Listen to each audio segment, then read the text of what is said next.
So, good morning once again. For those of you who didn't listen to the introduction, welcome to the Cassandra Conference. We're delighted to have you here with us today. And today, this first session, which will be a conversation, it'll be a debate between extremely highly qualified people with regards to the subject of the interplay between climate change, health, migration, armed conflicts, and gender equality, which are the four subjects that Cassandra itself looks at and places most emphasis on within its actions that we undertake, and we have been undertaking now since 2021. Let me first of all introduce the speakers to you. So we have Tatiana Kotliarenko, and I do hope I've pronounced the surname correctly. I think I have. Tatiana is an award-winning international expert on violence against women and girls and human trafficking. We have with us Riptoya Kanano Elema. Riptoya is the Chief Executive Officer of Move Northern Kenya, which is one of our local climate forums, in fact, one of our original local climate forums from Kenya. We have Diego Osario, who is an academic practitioner concentrating on climate change. We have Victoria Gonchurak, who represents here today the Restart Foundation, and she'll be explaining more about what that is. We have also with us Maria Pinthon, who is the Water System Strengthening Global Manager of the International Federation of the Red Cross and Red Crescent Societies. Welcome to all of you. We will also have with us Hadil Faidi, who is connecting in from Palestine. But as you can understand, there are sometimes technical problems, especially for people who are living and working both in Gaza and in the West Bank, who at the time are trying to connect with us. But we hope that Hadil will be able to join us during the course of this conversation. So welcome to all of you. And just to get this session started, what we're going to be looking at is we're trying to explore the nexus between these causes of enormous suffering, which are health, migration, armed conflicts, and gender equality, how they're interconnected with climate change and indeed with each other. And also, I'm interested in looking at the issues such as the broadening gap between those who exploit and those who are exploited. I think that is very important. We have these enormous increase of social crisis, such as internal displacement, sexploitation, which is something that Cassandra has been working on a lot in the last 6 months, suicide, local and regional violence. All of this, I hope, will be discussed. We will have an opportunity to discuss it at the moment. But first of all, let me get the conversation kicking off. And it is a conversation, so please feel free to butt in on each other. Okay, please feel free to think that you're having a conversation in your sitting room after a long lunch. Okay, to quote a Spanish tradition.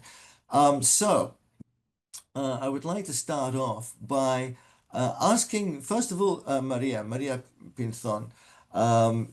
Maria, welcome to the Cassandra Conference. Thanks very much for being here with us. Let's talk about, to begin with, climate-stressed resources and the question of violence, which is something that we've been coming across a lot in our work in the last 2 years. Can you share examples where competition over climate-stressed resources has contributed to local or regional violence? Maria. Thank you, Richard. Thank you so much, and good morning, colleagues and participants. Richard, I am going to first try to give all of us a little bit of a background, because my response is going to be focused on the humanitarian angle of this, and also as the global head of a water unit that focuses on water access, I will talk about people fighting over water. Okay, we do know there are many other resources that are there that are suffering because of climate shocks, but I'm going to share with you what I know, and this is water and the fact that water scarcity is actually making people fight. That's crazy. That's crazy, you know, because I think about it a lot, and talk, for example, with my family, with my friends, with my neighbors. What if tomorrow I don't have water to drink here where I live in Geneva? What if I don't have water for my kids? But someone comes and tells me that 3 blocks away there's some water that belongs to another community. I see my kids dying, maybe, or sick because there's no water. I will go there and take it, probably, you know? So this is what is happening in communities where there is no water at all. And I'm telling you this because we, as the largest humanitarian organization in the world, with 191 Red Crosses and Red Crescents, do work with our communities in the field. And they are part of the communities. They are the ones calling, saying, hey, Maria, team, people are fighting over this. They're killing themselves. So I don't know if you guys have ever gone through a website from the Pacific Institute from the US. They have been working for decades on a water conflict chronology. It's amazing. So, for example, now I was looking at the list because I wanted, you know, to understand what is really happening, and to be able to share with you today those specific examples. And I was reading a list of 611 conflicts in the last 5 years, and I'm just going to read a couple of them. For example, a fight in Kenya between two clans over a watering point leaves 1 dead and 18 injured in 2020. Clashes over shared water points kills at least 10 in northern Uganda. Protesters injured in Tripoli, Libya, while protesting water shortages and other deplorable living conditions. 2 killed during protests because of water scarcity in the US and Mexico. Clashes in Lebanon over water. People are actually killing themselves in all regions. And this is crazy because we shouldn't be fighting over a resource. I'm going to stop there because I know that this is a debate and that we are all going to contribute to the conversation. But there are also many, let's say, actions and initiatives that the Red Cross has in order to help reduce these tensions in communities. You tell me if that is enough for now, because this is a long thing. but yeah, water is making us sick. First of all, not having it, or having a lot of it, or having it but contaminated, is making us fight, is killing people, is the fight goes beyond killings, and people are destroying each other's productions, each other's cattle livelihoods, and this is something that is actually increasing and increasing in the last years. I mean, I think it's undoubtable that, for example, in Gaza, after the events of October the 7th, the first thing that the Israelis did was that they closed off the water supply, which they always controlled to Gaza anyway.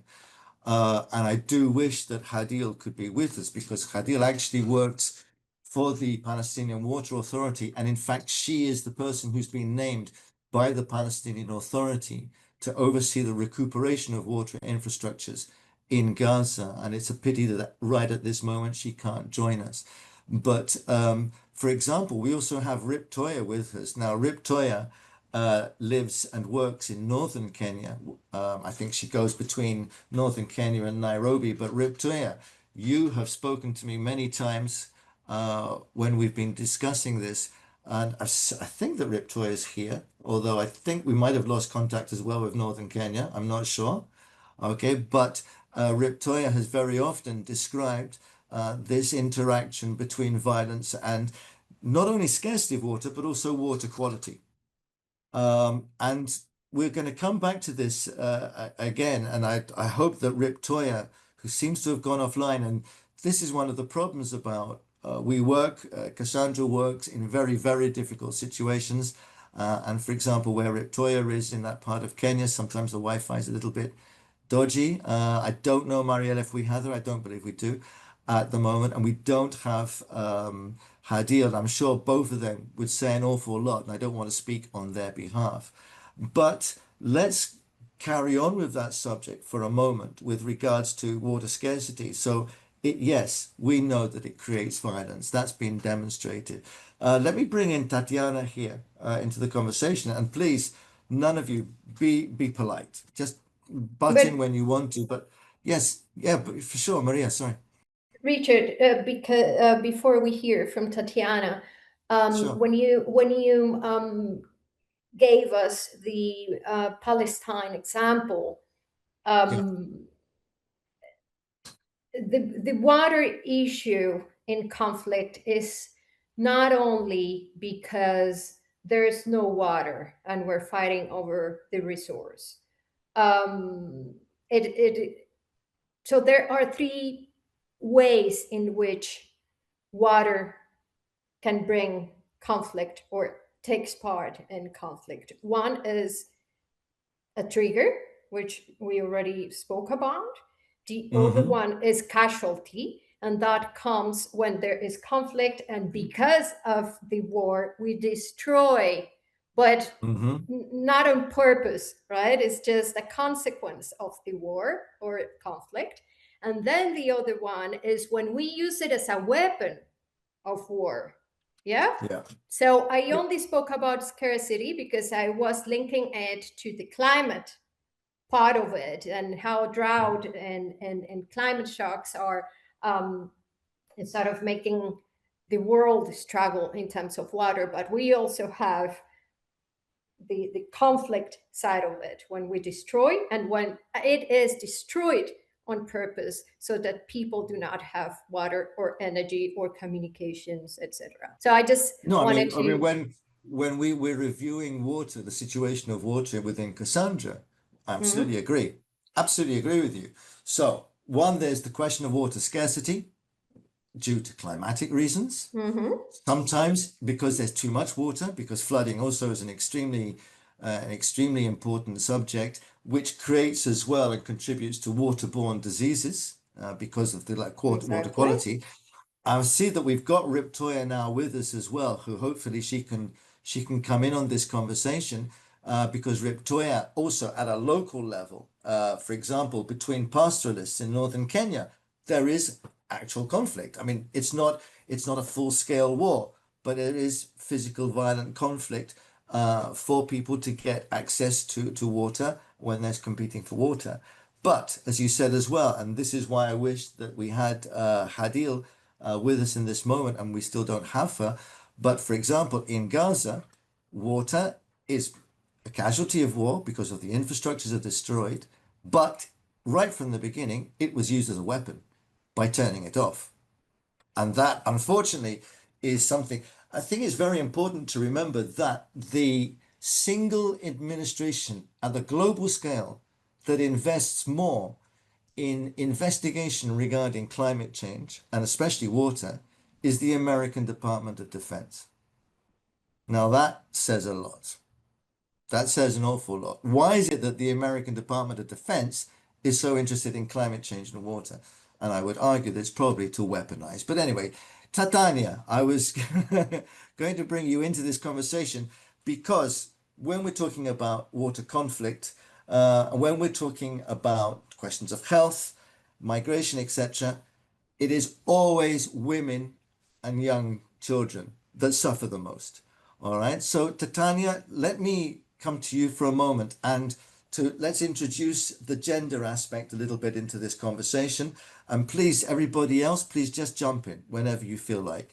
Okay, but Titania, give us a little bit of an introduction to what is, in your view, the gender concept with regards to climate change, and for example, what Maria's been talking about, which is specifically water. And Thank you welcome, so by the much, way. Richard. It's a pleasure to be here with you today from Ghana, actually. We need to look actually at the gender dimension. If you look at the issue of water scarcity, it is usually women and girls who are out getting water for domestic use, and the further they have to go, the more tense the situation is in getting water, the more likely they are to face sexual violence along the way and other forms of violence as well. And it has a very definitive impact on their health because they're carrying heavy loads for longer periods of time because they have to also walk, along various long distances. But when we look at the situation of climate change overall, linked to conflict as well, it is an amplifier for gender-based violence overall. We are looking at issues regarding displacement, as you've mentioned, women and children who become refugees. And that is directly linked to various forms of gender-based violence, including sexual violence, including human trafficking and other forms of exploitation, as well as child marriage. So you have a combination of different factors that play in together to directly impact specifically women and girls in this equation. When it comes to this particular issue as well, it's not taken into account when policies and humanitarian responses are developed. So a lot of them are, very insular in terms of addressing the cause, say, let's look at climate change versus looking at a specific subset of population that has a very significant vulnerability to various forms of violence that happen as a result. I would just like to say to the audience, to remind the audience that Tatiana actually is an expert on violence against women and girls and human trafficking. And Tatiana, one of the things that we found, and I open this question to everybody actually, is the fact of the question of sexploitation, which is something that came to our attention first of all in Nairobi, when I was working for a year at UNEP as the head of the World Water Quality Alliance, and we have local water forums both in Kibera but also in Korogocho, which are two districts of Nairobi, and we were finding literally, and I was informed about this, and I was shown, we were finding dead bodies of babies or fetuses in the water. Now then, there are even signs in those neighborhoods saying, don't throw your babies away. Yes, so it's so well known, this phenomena, that they've got signs they're saying, don't throw your babies away. And yet, when I went to the United Nations, when I went to the UN Women about this, because I was working for the UN at the time, they said that they were unaware of this problem. So I wrote a long report, and that report I wrote 18 months ago, and I'm still waiting for an answer from UN Women for it. Tatiana, how much, and everybody, how much lip service do we pay to issues such as this, such as sexploitation, but because of fear of what national governments may say, that we are not actually acting? I mean, if you look at the statistics right now, there are more than 50 million people in situations of human trafficking. Two-thirds of profit is made specifically of trafficking for sexual exploitation. We're looking at two-thirds of $236 billion a year. So you're looking at huge profits. Less than 1% of victims identified in the world and significantly less perpetrators as a result convicted of crimes of human trafficking, and especially for trafficking for sexual exploitation.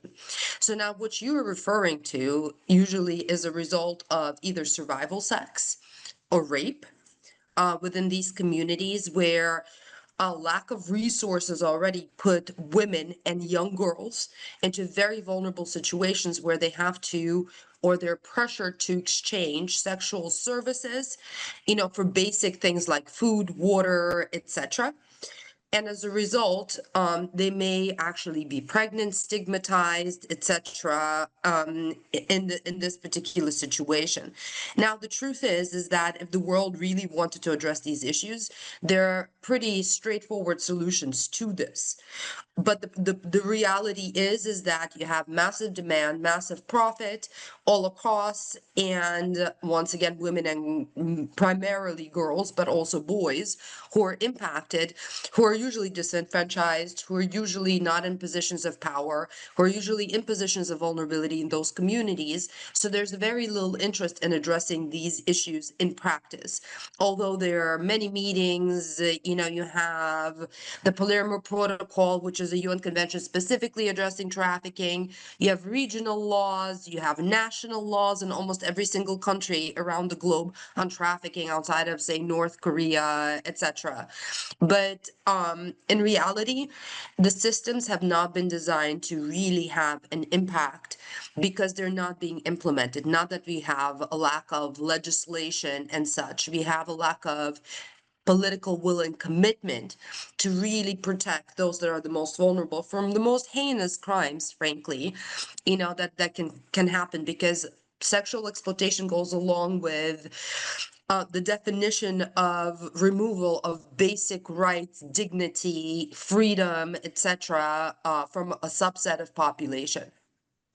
Yeah, no, absolutely. I want to open this up. We have Riptoya online with us. Riptoya, welcome. It's nice to see you here. Riptoya, as I said before, works for Move Northern Kenya. She's actually the CEO of Move Northern Kenya. She's a leader of one of our local climate forums. And Riptoya, we've been discussing with Maria now and also with Tatiana the question of violence as a result of water scarcity, which I know you have quoted examples to me in the past, and also the question of sexploitation. And I wanted to know from the local climate forum point of view, whether you have seen cases regarding these issues, which unfortunately are so intertwined with the issue as well of climate change. Welcome, Riptoya. Thank you so much, Richard. Hello, everyone. As you've heard, my name is Riptoya Lema. I'm the founder of Move Northern Kenya organization, where we hold the local climate forums in Northern Kenya. And on the question that Richard has talked about, conflicts in Northern Kenya is something that has been happening for a long time. For a very long time, and this is due to the scarce resources. And this is something that most organizations and the governments that have come, and the people who have been the government who have come and gone, have not really put much effort in solving this issue. When we talk of Northern Kenya and climate change, it's not just an environmental issue. Climate change has quietly destroyed our social systems. You can imagine of a man who's watching the whole herd dying, and a woman who can't be able to fend for or feed her kids, and also provide at least one food group for her children. So these basic issues lead to wider issues or greater problems in Northern Kenya. As people try to live, everyone is fighting for survival. I always tell my friends, anytime I go to Northern Kenya, it's a live or die situation. It's either you're alive tomorrow or you're dead, because you don't know who will try to fight you. And currently we are having a drought in Northern Kenya. And I remember some of the women were talking about how they have to trek from a place called Isiolo to a distant place. And through this process, they are meeting with the conflicting groups. For example, the Rendile community and the Borana community are fighting for water sources.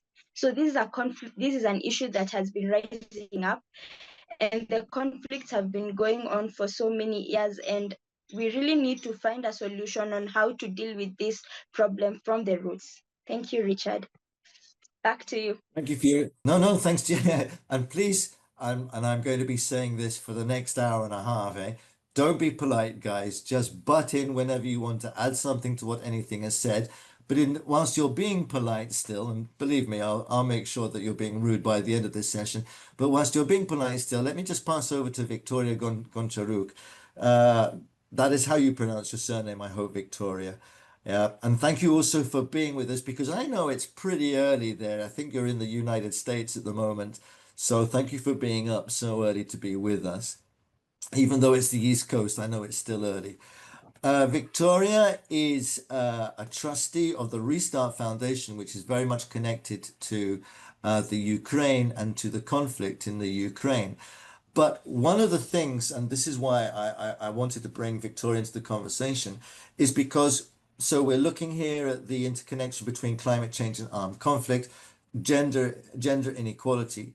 The fact that that gender inequality very much is perpetrated very often by employees of the companies who are responsible for supplying water. And we're not just talking about Kenya, we're not just talking about Africa, we're talking about across the world. We're talking about Europe. As I said, Cassandra, we've been investigating the issue of sexploitation now for the last 6-7 months, and we've been finding cases of this in Spain, in Romania, in Poland, in Hungary, in Italy, and in Greece. So it's not an African problem, it's a human problem, it's a global problem. And I don't even want to go into the issue because it's not related to climate change, but obviously sexploitation, unfortunately, is a fact of life all over the world, not just related to climate change, but unfortunately very much exacerbated by climate change. But regarding health, Victoria, you look very much at the question of mental health. And one of the other things that we have discovered in the last 2 or 3 years of work under Cassandra is the fact that climate change has a very, very strong effect on mental health, on the rate of suicide, etc. And perhaps I would like you to, Victoria, perhaps introduce a little bit what you have seen with regards to how mental health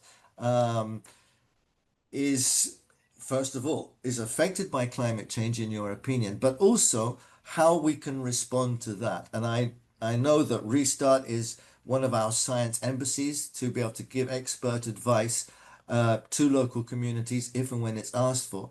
But Victoria, could you perhaps introduce that subject to us just a little bit? Yes, hello everybody. Thank you again, Richard, for inviting us, for having us. It's a big honor for Restart Foundation to have this opportunity to talk about what we are doing, who we are. So Restart Foundation was born it's a vision born of urgency and hope, we should say, and it was a response to full-scale invasion launched by Russia against Ukraine. So a little bit about myself. So I've been working in international organizations for over 20 years now. And IFRC, I used to work for the Embassy of Palestine, European Union, United Nations. So basically, I was always like, was trying to unite the world together. It was my mission of my soul, I would say. And here, before I start explaining why I was drawn to mental health and psychology, is I just want to quote this Carl Jung, my favorite psychologist who inspired me to do what I'm doing at the moment. So he emphasized that the greatest threat to humanity is not natural disasters or external forces, but rather the human psyche itself. And his most poignant articulation of his idea occurred during his BBC interview in 1959. So he said, we need more understanding of human nature because the only real danger that exists now is man himself. And he is a great danger, and we are pitifully unaware of it, and we know nothing of man, far too little. His psyche should be studied because we are the origin of all coming evil. That was another one which led me with my international experience, working experiences, understanding that it's not kings and presidents running the world, but psychologists and philosophers. And that's, of course, links everything to mental health and how important it is to work with future generations and the world we want to build. So our Restart Foundation has 3 goals. First of all, we are trying to help people in Ukraine in the given circumstances still preserve the mental health and by providing well-being services. So we are building right now a wide network of mental health and well-being services which target both specific groups such as kindergartens, schools, veterans, families, military, the elderly, and more also the generational public who may be in need of support. And our services will include, but not be limited to psychological support, counseling, well-being practices, and psychotherapy. Second, we raise awareness of how all people can live fulfilled life.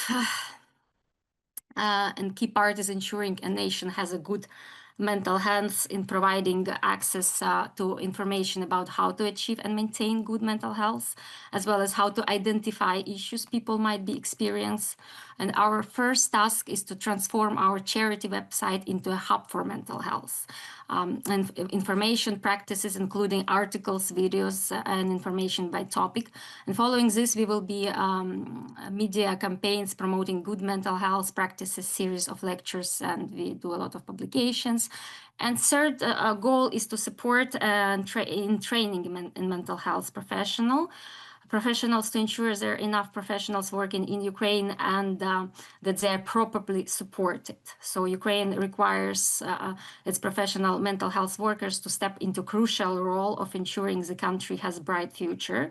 And at the Restart Foundation, we want to make sure that these professionals are supported in this critical role and that they have enough rest, balance, training, professional development to be able to sustain long careers in this area. And we plan to establish Restart Foundation as a hub of support, information and training for mental health workers. So we have a growing base of expert psychologists and interns supported with training and supervision. In 2024, we got 4 major grants secured and strong early fundraising success. And so we have a clear roadmap for the future. Report of 2024, for example, just to give you some estimates, we helped 102 children, 190 parents and teachers, 7 psychology interns. So basically what we do, we help children right now who are sheltering, who are trying to keep safe, not only physically but mentally, in bomb shelters by distracting them with some different like art therapies, and also we educate the parents how to interact in the given circumstances with their children, and also teachers, because with what is going on, it's a new challenge for Ukraine. And Okay, so sorry to interrupt you there, yeah. Victoria, but Mhm. at last, we've got speakers who've decided to interrupt you. So there must have been something that you said. So, Victoria, your hand was up first. Victoria, put your I'm not microphone on, going. Nick. Thank you, There you Richard. go. No, actually, I just liked what she said on the points of mental health, and I just wanted to add up to some of the points that she stated. Yeah. Go ahead. So when you talked about the mental stability of people, I also liked what Tatiana said about dignity. I don't know if Diego and Maria spoke before I came in. However, No, don't worry, Diego. I'm letting him stew for a moment, but he's going to get his chance. Don't worry. okay, but I really like the concept of considering people's mental health, especially when it comes to climate change. And recently, I was talking to a few older people from northern Kenya, and not just northern Kenya, from the other side of Kenya, central Kenya and coastal Kenya. And I realized that the moment people lose their livelihood, for example, let me use northern Kenya because that's where I'm based.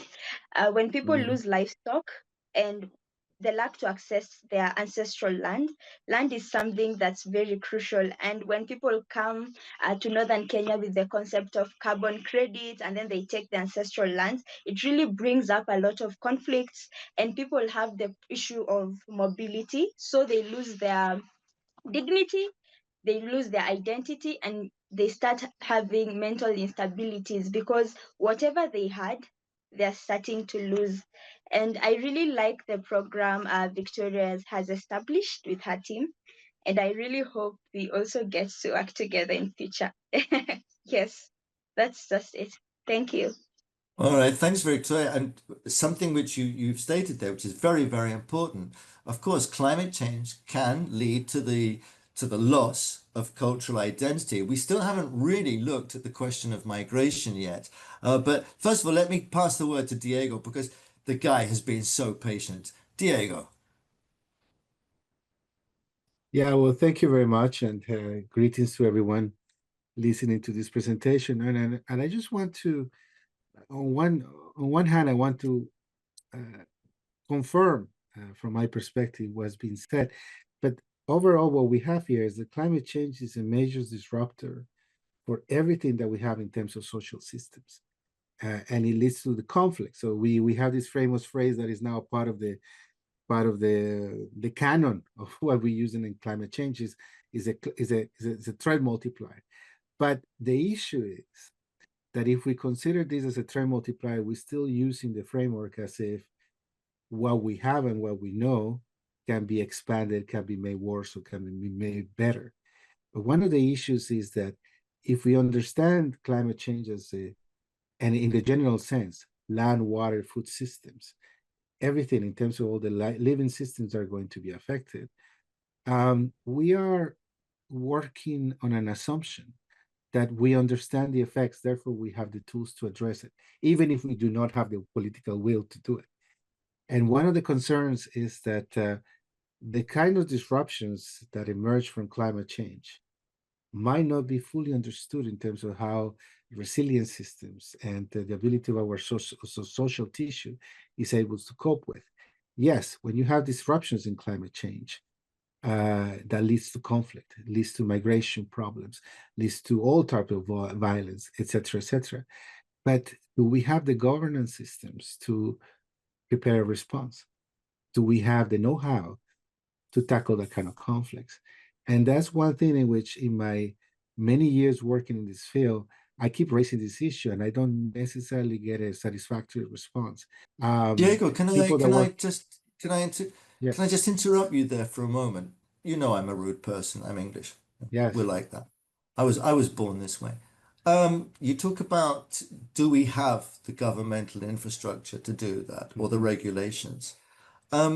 Is it a question, and I go back to what I said in the introduction to the conference Yes. this morning, and I actually spoke about the Prime Minister of Canada, Mark Carney, saying that, we've got to actually face the real world, what it is now, as opposed to what we'd like it to be. Right. Is it a question of the fact that at the moment we do have rules and regulations, but they're just being totally ignored? Partially. For instance, we have a system to address conflict. It's very imperfect.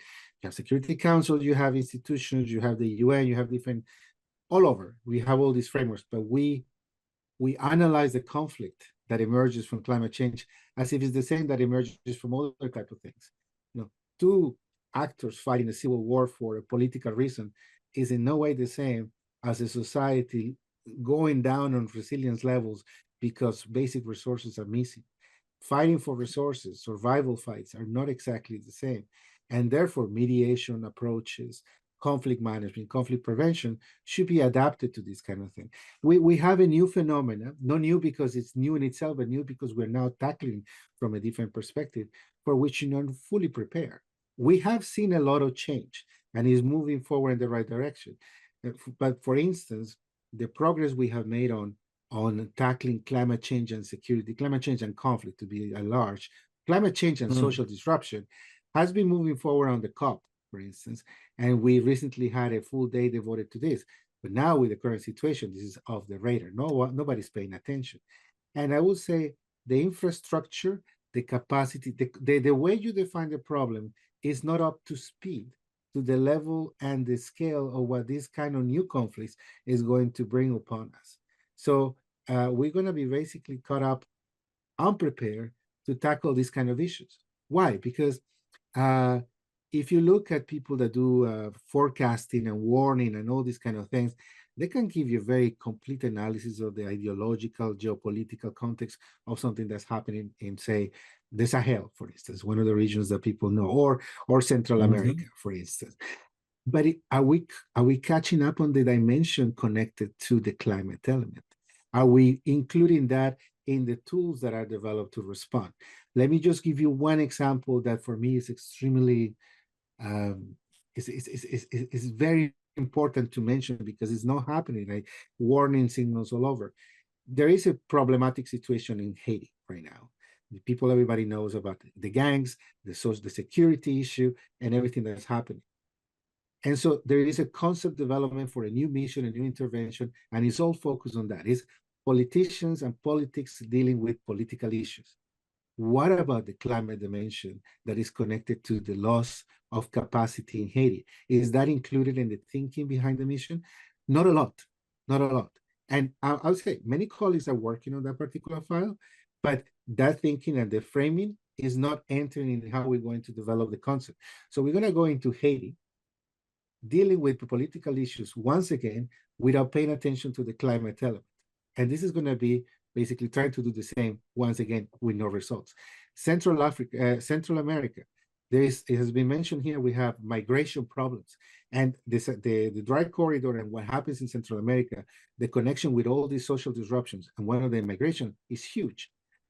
But we tackle it with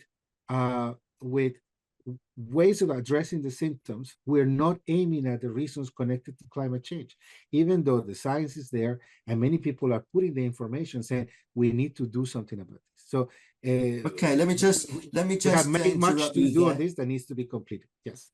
No, sure. I apologize for the interruption of the last sentence there. No. But it was just to pass over to Tatiana, who's got her hand raised. Yes, what I wanted to also put on the table is the current situation globally when it comes to humanitarian aid and assistance to different programs around the world, specifically working on women's and girls' rights. Right now, many of them have closed down and collapsed because international donor funding is being pulled out. So whilst a lot of the other issues, for example, whether it is water scarcity, conflict in the traditional sense, or climate-related conflict, are growing day by day. I mean, if you look at the scope of conflicts around the world right now, the funding actually to support the most vulnerable communities, including when we talk about mental health issues, but a variety of other issues, is dwindling down to almost nothing. You know, I have calls consistently that many organizations that have been around for years and even decades are closing down, and especially frontline organizations that are working on the ground with women and girls. So that's another, piece of the equation that I want to throw out there, because I agree with you, Richard. If we wanted to actually tackle these issues, we could, but we cannot do it without political will, and that political will also comes with a financial resourcing for a lot of these programs and support systems. Do you think, and before I pass the word to Maria, do all of you think that we have, and excuse my French, maybe screwed things up a little bit? I mean, for example, the SDGs have been out there for years.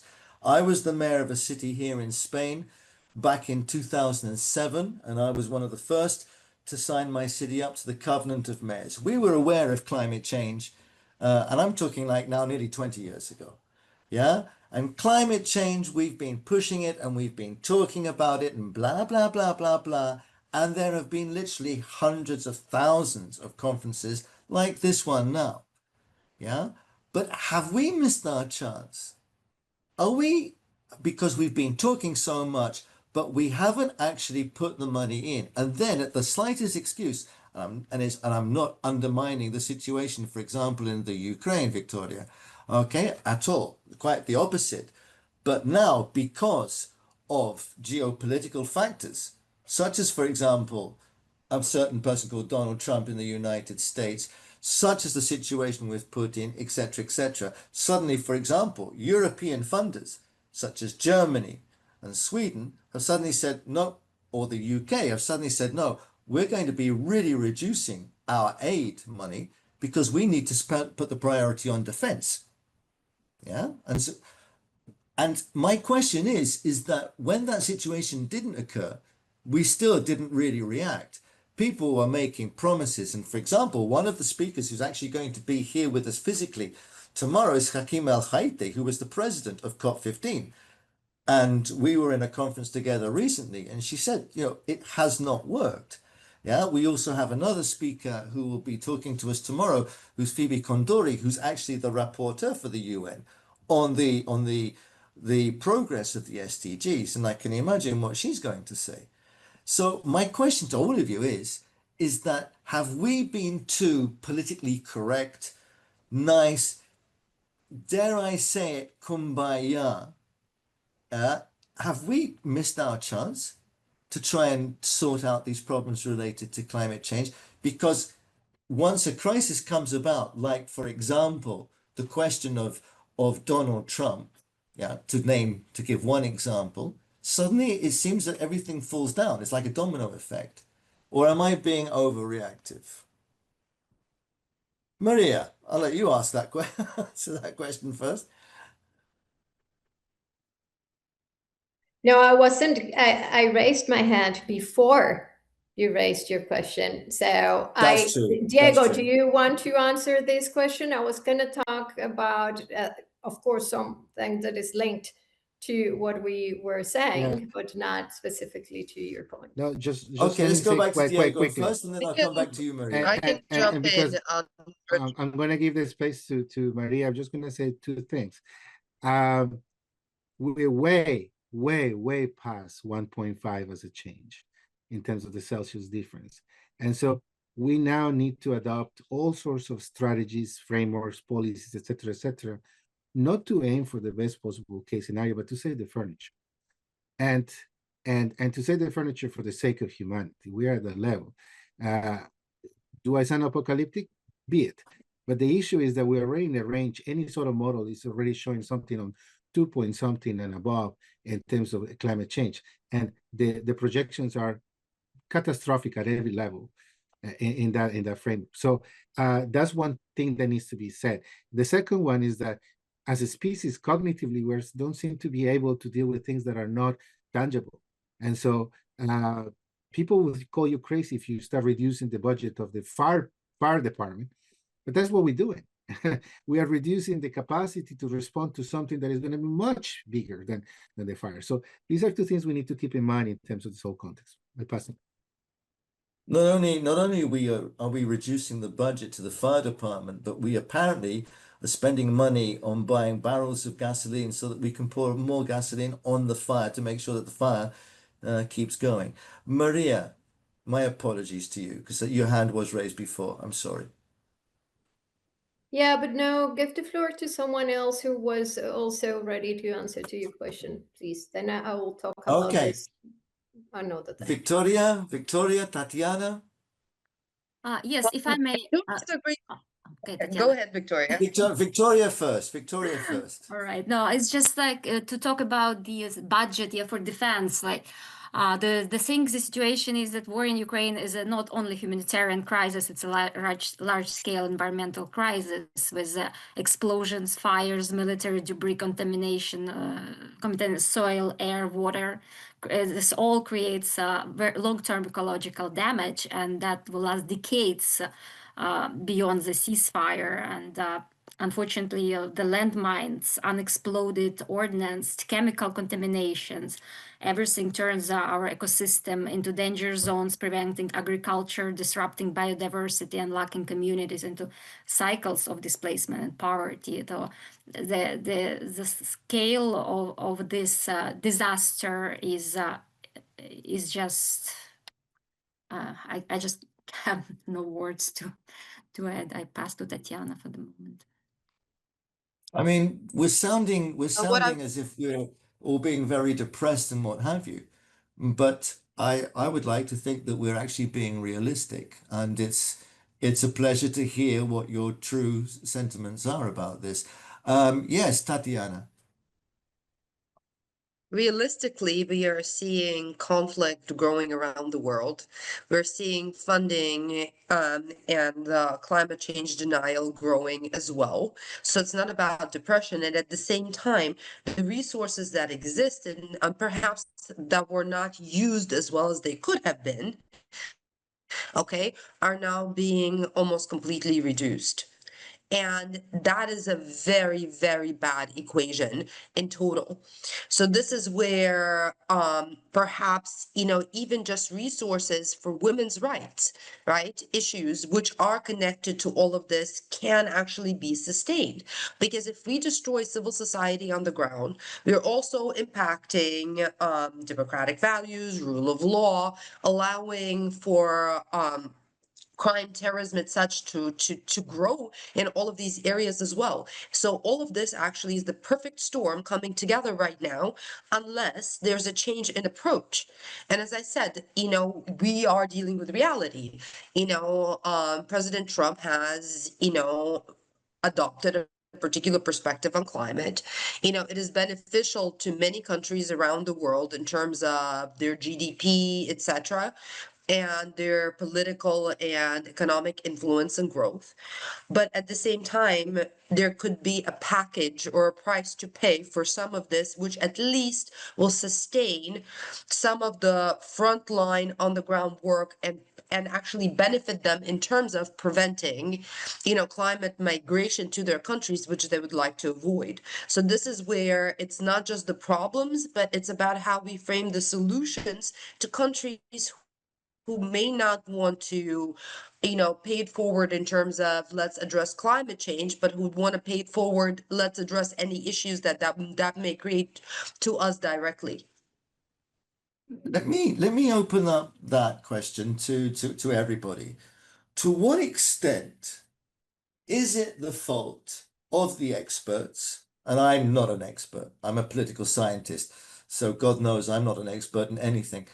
But is it the fault of experts, scientists, technologists, politicians, administrators, NGOs, that those of us who are worried about climate change, those of us who are worried about human health, migration, conflict, gender inequality, why is it that we cannot get our message across? And we have failed over the last 20 years to get our message across when on social media, somebody with no expertise whatsoever in 150 characters can influence millions of people without any sort of need to have to support what they've stated by any type of fact or argument.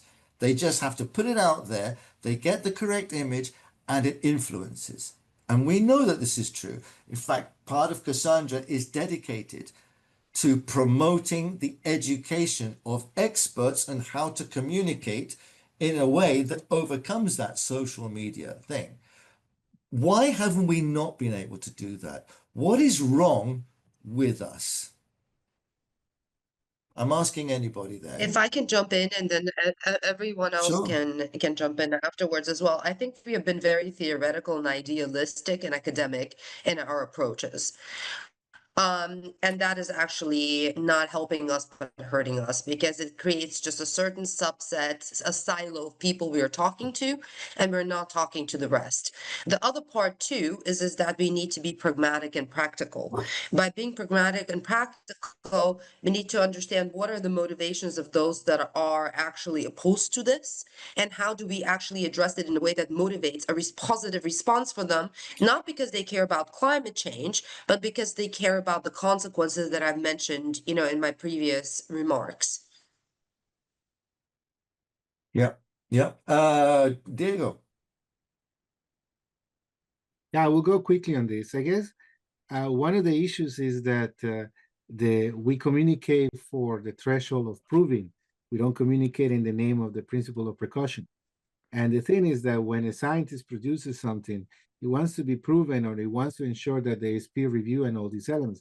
And that's very good. But for a policy practitioner, and since I wear those two hats, I can tell you when I'm a policy practitioner, I'm in a different timeline, I'm in a different scale, and I just need to figure out what I need to do to prevent something from happening instead of actually trying to prove that I'm right 100%. In the precautionary principle, we have more than enough to start acting. For the science element, we're still discussing it. I mean, some folks say, it cannot be fully proven that there is a connection between climate change and conflict. That leave it very well for peer review papers and all these things. But for anybody that needs to worry about preventing conflict and dealing with these situations, everything is there. The third element is that we communicate in a way that we try to validate our positions more than trying to bring it down to the level of convincing those that need to act. You say 1 in 50 characters. Is because they are not concerned about the niceties of being right at every level. They just go and put something out there. And the final element is that we also need to work with the nature of humans.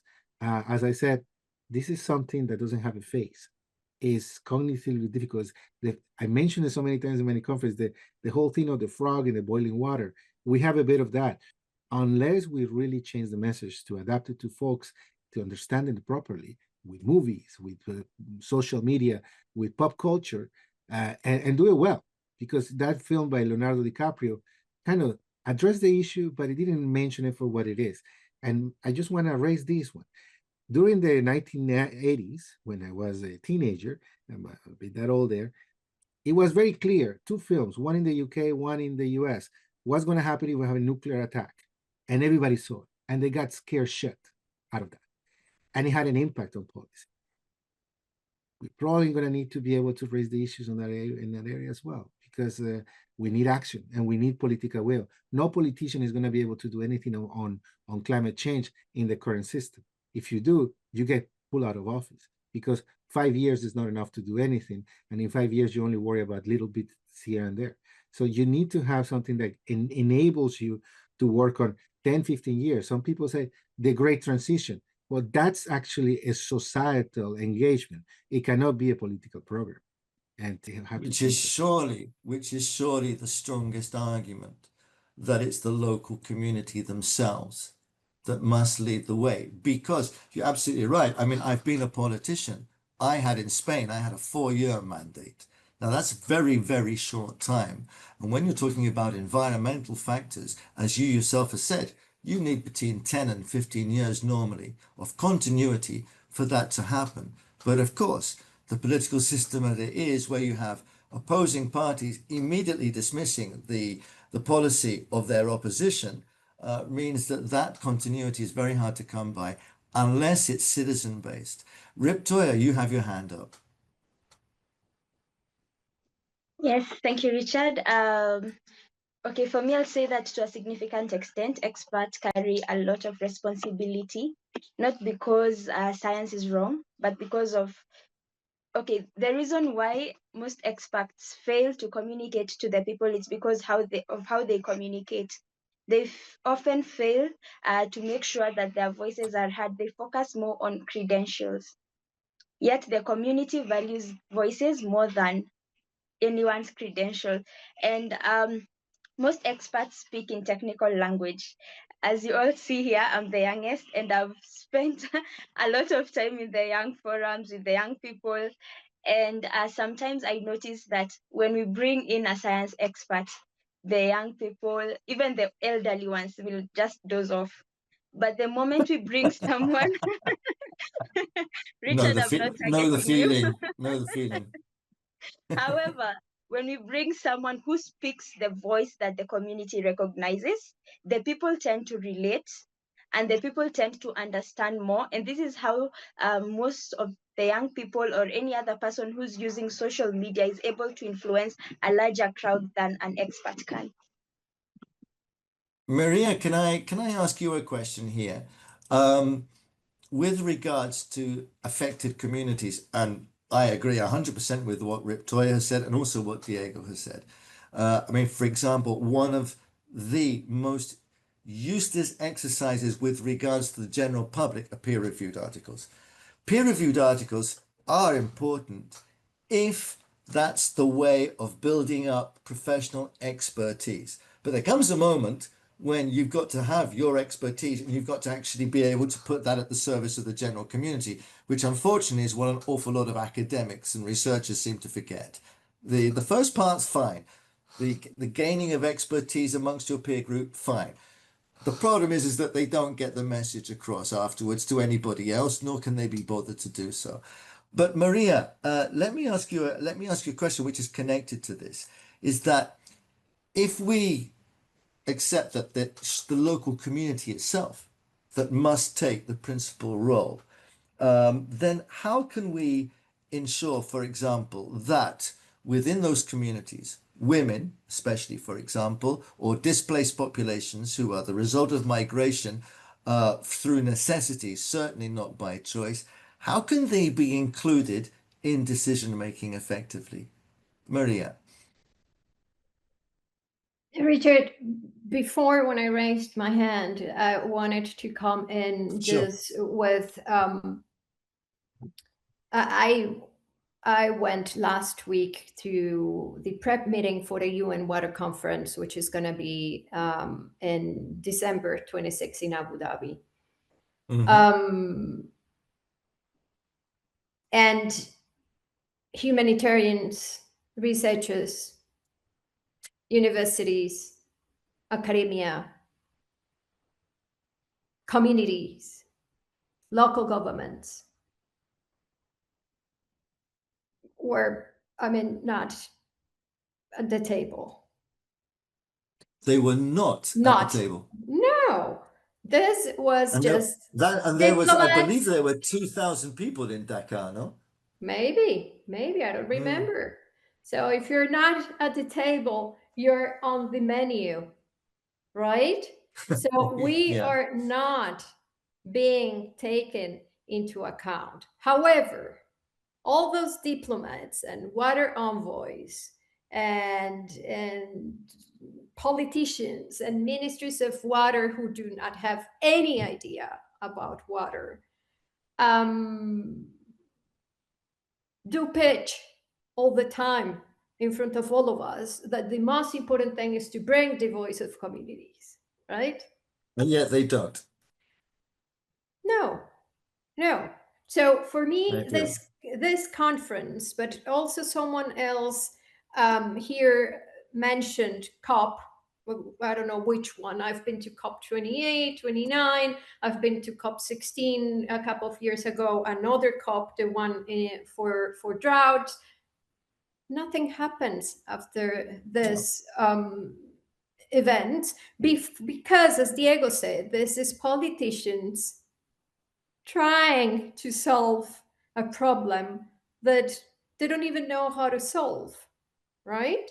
So what they do is they go in front of this 2,000 people, they read a lot of numbers that are anywhere on the internet, and then they just, thank you, we should do something, people need water, bye, thank you. That's the statement.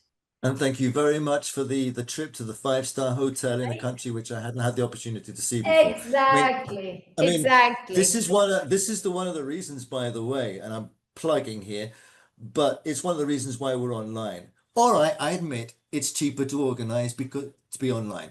Sure.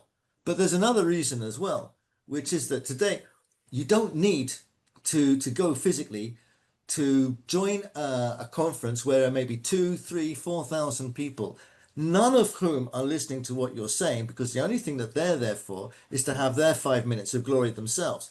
So everyone's there to talk, but nobody's there to listen. Yeah, and I agree with you completely, Maria. I mean, for example, I've been involved with UN Water indirectly when I was the coordinator of the World Water Quality Alliance for UNEP. I've spoken at a couple of COPs myself as well. Absolute waste of time. Absolute waste of time. And it is true that nothing comes out of this. I'm probably going to be killed by certain speakers later on during the conference Maybe, for yeah. saying this, but unfortunately, that does seem to be the truth. So, okay, Yep, Maria, but what allow do we me, do? yeah, What do we do to ensure that that isn't the case? well, look, I'm going to tell you a story. In 2018, I went to Togo to work on a project to strengthen water systems in a very desertic area where people were sick and ill and well, there was a lot of problems related to this. I had to negotiate with communities and with the local governments where we were going to place the water points in communities.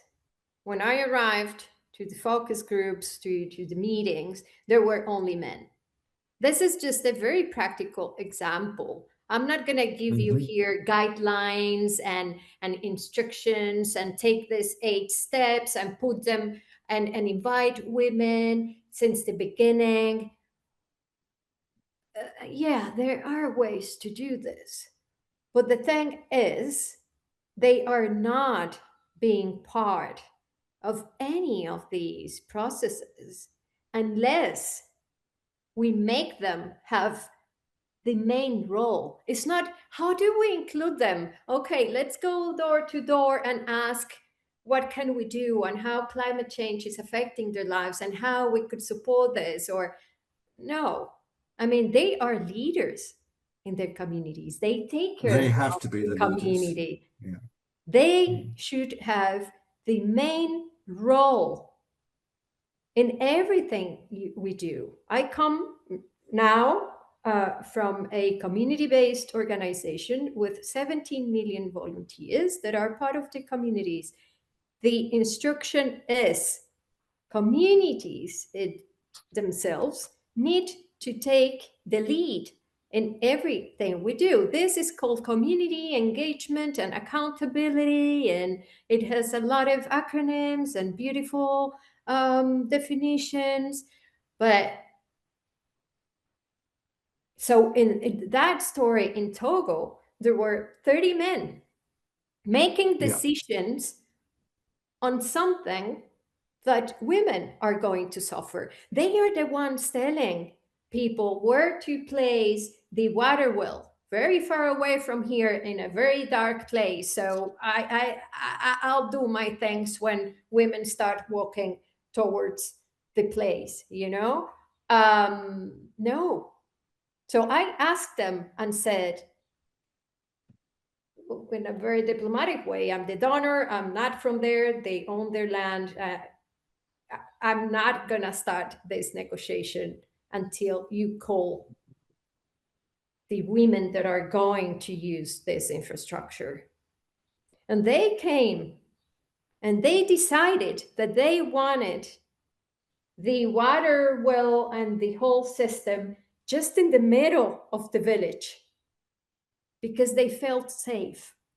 And then, since the beginning, we're asking to put it very far away, you know? So it's like, yeah, they are not taking part in assessment process and proposals. They're not taking part on decision making. Nothing. Yes, there are some initiatives. Yes, but in reality, for people that have been for 20 years in refugee camps and in all these areas of this world that are at risk. We know this is not happening. It's just on paper. Yeah. Yeah. Yeah, So no, just absolutely. to answer, they do need to have the main role Of course. and take ownership in all of this. It's not as easy as it sounds. Culture, And this, religious. it is not easy. It is not easy. But if it doesn't happen that way, if it's not the local, what we call local climate forums, the local community, we don't create anything from Cassandra. All of the local communities we work with are pre-existing local activities, such as that led by Rip Toya, who's here with us now, and such as the people who will be in the next session, who all represent different local communities that we work with around Africa and beyond. And if it's not led by them, created by them, there's no trust in that community. I mean, if I, for example, as a 64-year-old white, bald man goes into somewhere, I don't know, for example, I don't know, Namibia, and says, what you've got to do is this, they would very rightly say, how the hell do you know what we've got to do? Yeah. And first of all, could you do that in our language? Because we don't even know what you're talking about. Yeah, and they would be absolutely right. So I agree with you 100% there. Now then, we were talking about, and I had a feeling she might raise her hand.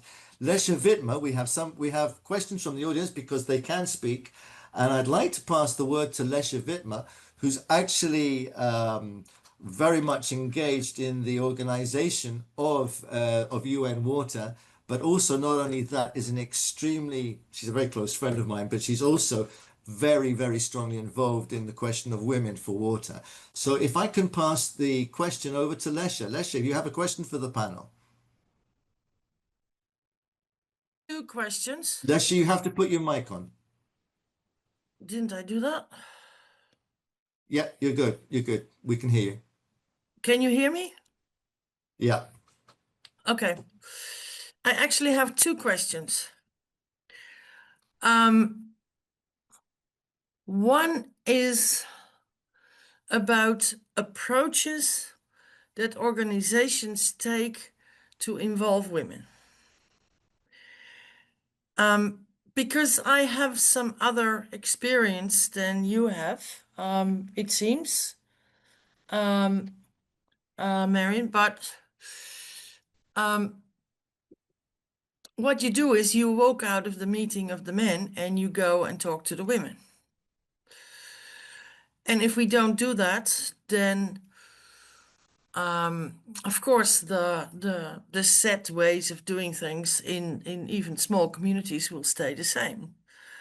But the other one is that if you don't approach the women separately and actually motivate them to speak up, it will not happen. So how are we going to do that even more than some of us are trying to do?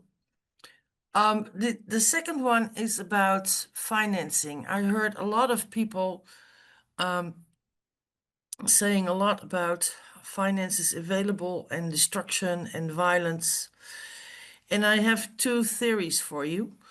But tell me if I'm wrong. And I start with the fact. Fact is that big organizations like World Bank, IMF, OECD have concluded that 30%, you hear me correctly, 30% of the available funding and money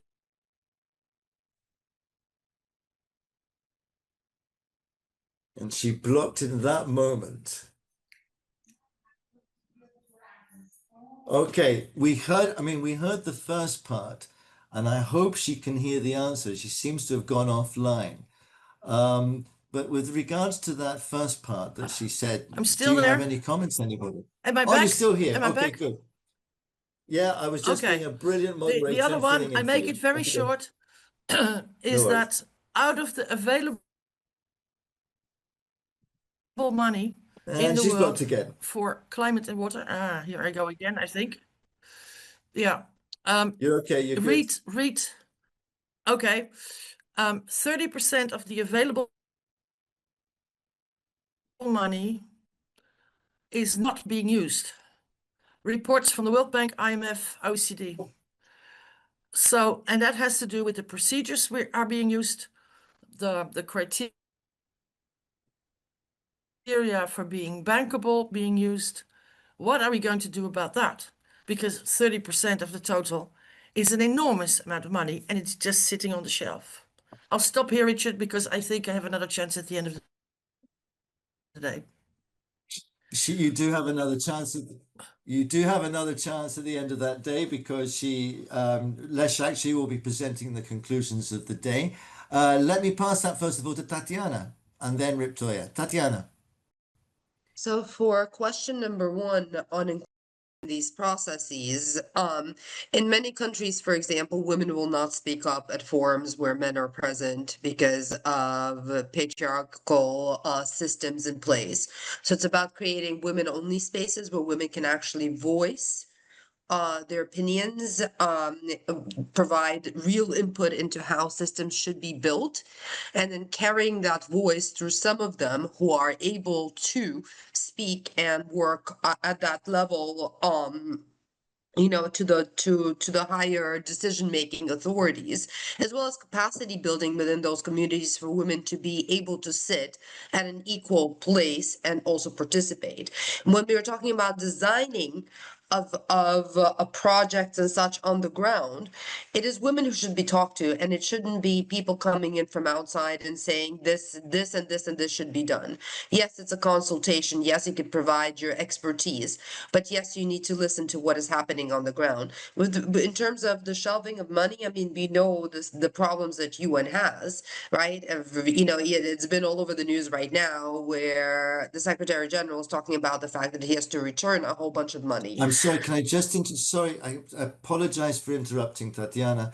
I just want to take the moment to say thank you very much to Maria Pinzon. She has to go urgently to another meeting, and I do not want to put her into problems with the hierarchy of the International Federation of the Red Cross. Maria, thank you very, very much for being with us. It's been a pleasure to hear you, as always. And I'll be in touch very soon. But thank you very much. And Tatiana, my deepest apologies for interrupting you in that precise moment. But please continue. Thank you. It's Thank okay. you. Bye, Maria.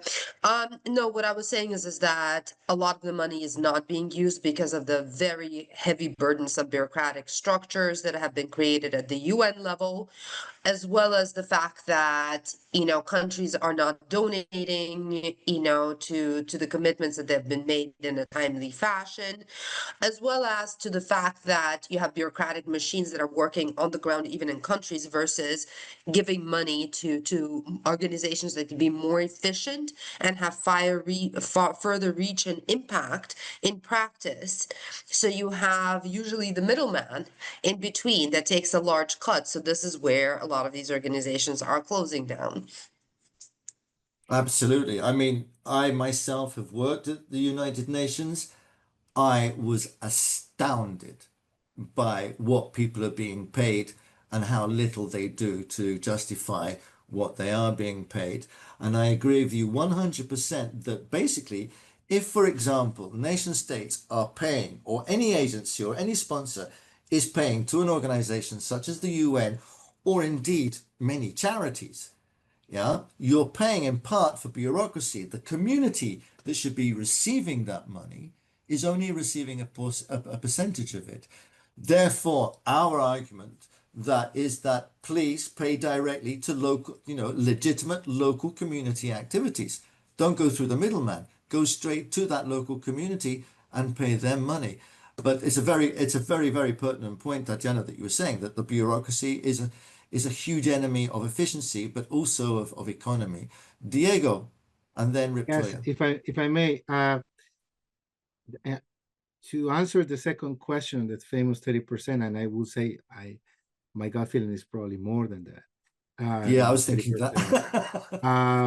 I mean, just one quick anecdote. And in one of the COPs I met, the senior representative of the country said, we have submitted proposals and we have never get it approved just because they don't have the capacity to produce proper proposals, right?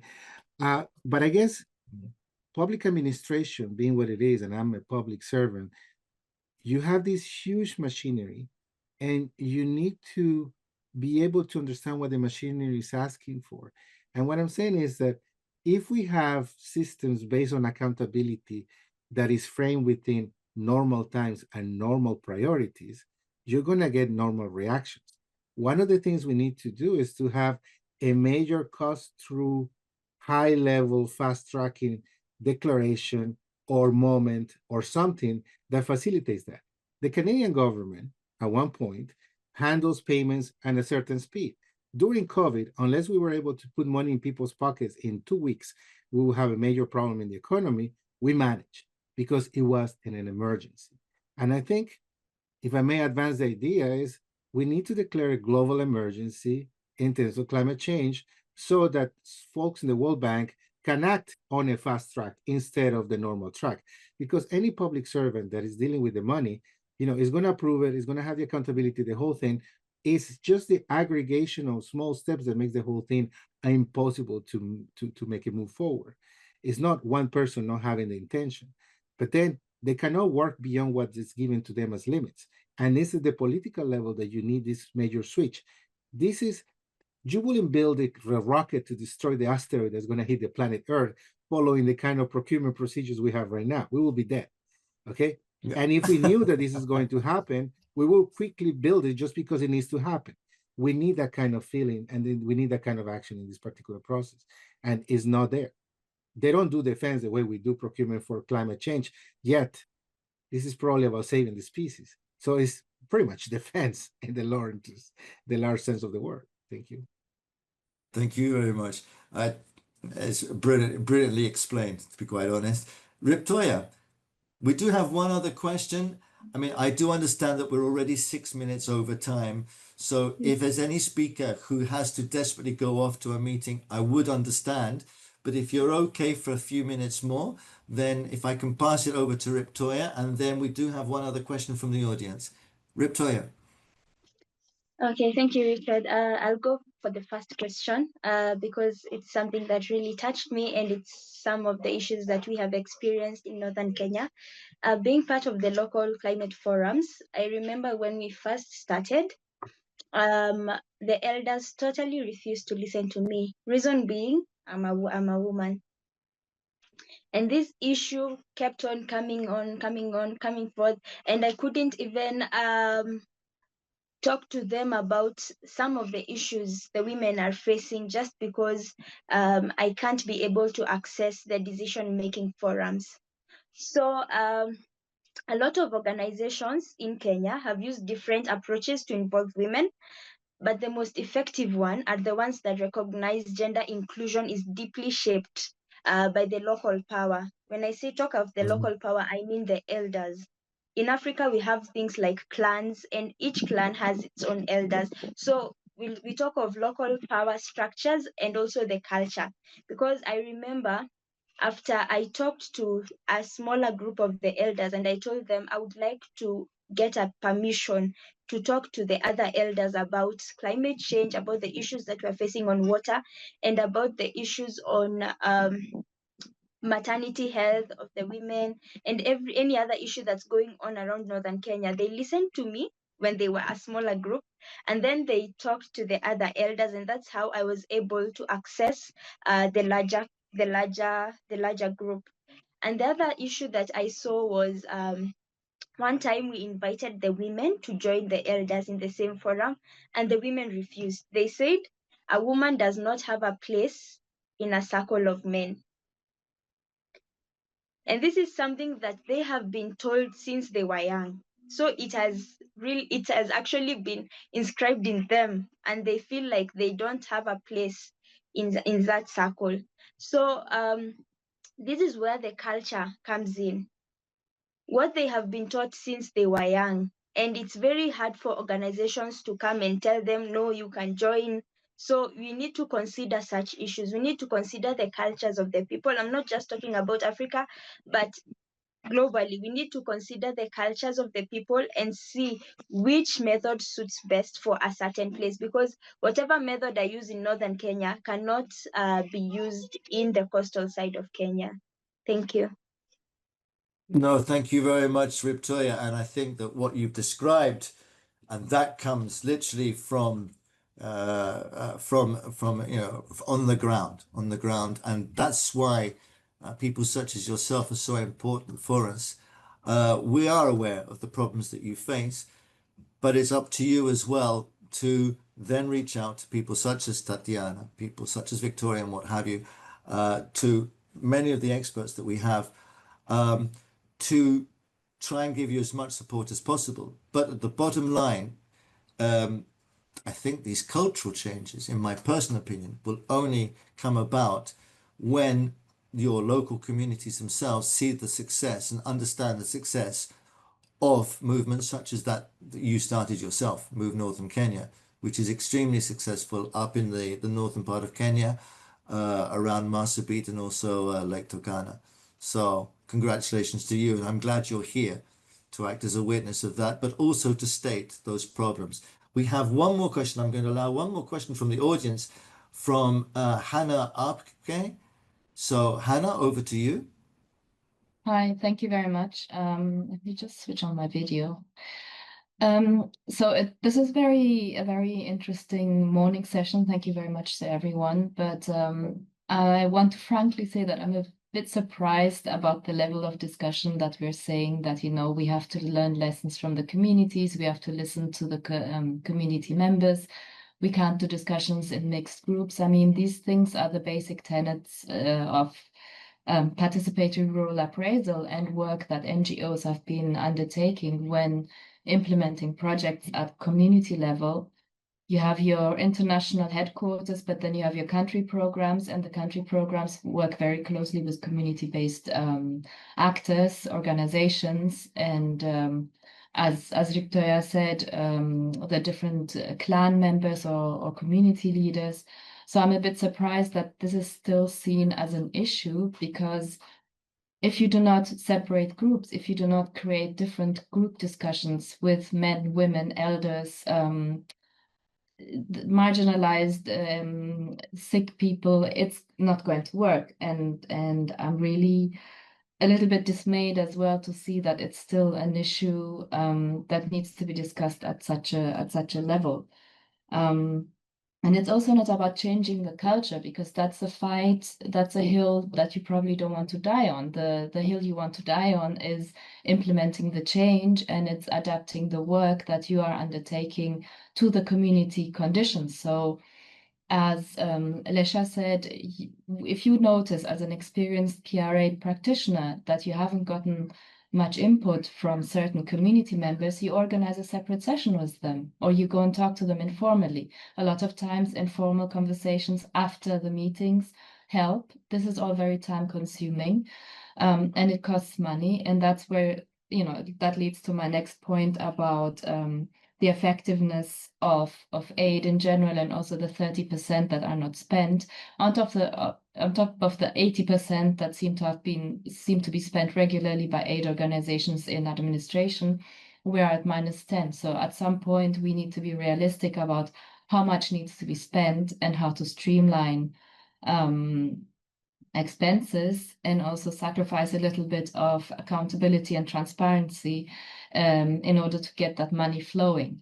And also there are many concerns about corruption in the receiving countries, when in fact the corruption at the multinational actors, the bilateral donors, it's at a different level, but it exists. Let's put it that way. So there are different studies and also agencies that do monitor and evaluate aid effectiveness. And at the same time, they have been comparing it to what works, what's best practice. And the best practice is to work with communities and implement projects for the sake of implementing them under consultation and co-creation with the local communities. It's not something super new, but I just need to repeat myself. I'm dismayed to think that in 2026 we're still discussing the things that I worked with in 2005. So just to make a last point, I think what's going on is we need to tie it all together. So we have the community-based experiences, the implementation, best practice. We have a lot of white papers, a lot of studies on what, you know, toolkits on how to work with communities. And again, as Victoria said, what works in India, for instance, in PRA, India was the kind of the Indian subcontinent, or the Asian subcontinent was seen as a poster child for best practice in PRA, but you couldn't translate it to African countries, you know. Being a disruptive community leader might have worked in Nepal, but it certainly didn't work in the 1990s and 2000s of Ethiopia. So you have to be able to adapt and learn from the situation. But and there are a lot of practitioners who have come about with a lot of great changes and who are able to implement great projects for the communities that are used, and implemented training for the communities to be able to use these projects as they were intended. But the disconnect comes at the national and international level, where the donors are the experts, and then you have the Commission, you have the World Bank, you have IMF, all of them who are being lobbied incessantly, and also who themselves have a major factor of inertia. They don't want to change things. They are career diplomats, they are career aid workers who sit at very high points, and they do not want to change the status quo. Hannah, I'm sorry, Yes. I'm getting some very vivid messages coming in from the technicians that we actually have to stop here to connect with the European Commission for a preparation for this afternoon.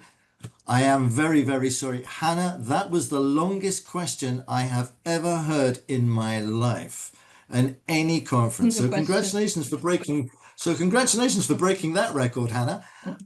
It was I'm disguised sorry as that a we question. haven't got time to answer her, but it was a very pertinent point, Hannah, that you made.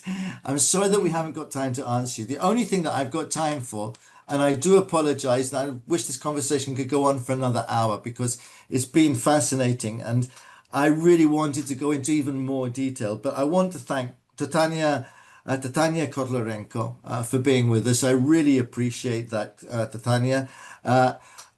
From Ghana. I want to thank both Diego and Victoria, who are communicating with us from across the pond in a very, very early hour for them. So please enjoy breakfast. And the next time I'm across the other side of the pond, if Trump's administration ever lets me in that country again, I promise you I will be inviting you both to a coffee. I want to thank Riptoya, who's one of our local climate forum leaders. We know each other very well, but Riptoya, thanks for joining us from Kenya. And also I want to apologize that we could not be able to hear Hadil. Unfortunately, Hadil is in Palestine. She's working under some very tough conditions there in Palestine. And I hope that maybe we can bring her in to another session either today or tomorrow, because her voice from Palestine is extremely valid concerning things that we've been discussing today. All too briefly, to be honest. But thank you very much to everybody. Thank you to the listeners. And we will be back again at exactly 2:00. And I will now depart and be killed by the technicians responsible for this conference. Bye-bye, everybody. And thank you very much indeed.